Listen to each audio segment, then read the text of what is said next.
నా వీడియోలో ఎప్పుడైనా కానీ నా టీషర్ట్ ఎందుకు కొనాలి లేకపోతే మా టీషర్ట్స్ వేరే దానికంటే ఎందుకు బెటర్ అని చెప్తూ ఉంటానండి. కానీ ఇవాళ ఈ బిజినెస్లో ఉండే ఛాలెంజెస్ అంటే తలనొప్పులు ఏంటి అనేది కొంచెం వివరంగా చెప్తా. ఫస్ట్ వన్ ఏంటంటే వేర్ హౌస్ని ఎంత క్లీన్గా మెయింటైన్ చేద్దామన్నా, ఎంత నీట్గా అంటే ఆర్గనైజ్గా చేయాలంటే అది కుదరదండి. మా వాళ్ళకి చెప్పి నేను అలసిపోయానే కానీ వాళ్ళు కూడా వింటారు, పని చేస్తారు, డే అంతా పని చేస్తున్నట్టుగానే ఉంటారు.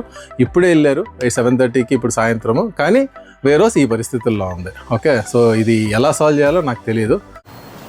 మూర్తి గారు, ఇలాంటప్పుడే గుండె రాయి చేసుకోవాలి. సెకండ్ ప్రాబ్లం, నేను ఒక కలర్ అనుకుంటాను, ఈ కలర్ బాగా సెల్ అవుతుందని, based on some data, based on some past orders and all that. కానీ ఆ కలర్ సేల్ అవ్వకుండా ఇంకోటి సెల్ అవుతుంది.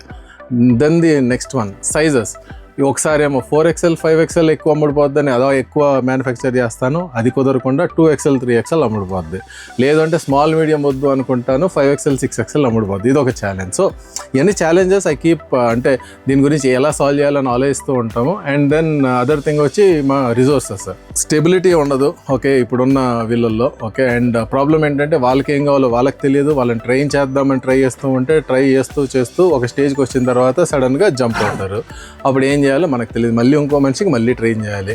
సో ఇలాంటి ఛాలెంజెస్ బాగా ఫేస్ అవుతున్నా. సో మీరు కూడా మీ బిజినెస్లో ఇలాంటి ఛాలెంజెస్ ఫేస్ అవుతూ ఉండుంటారు. So I think we should take it with a lighter note, తీసుకొని కొంచెం లైట్గా తీసుకొని we should keep moving on.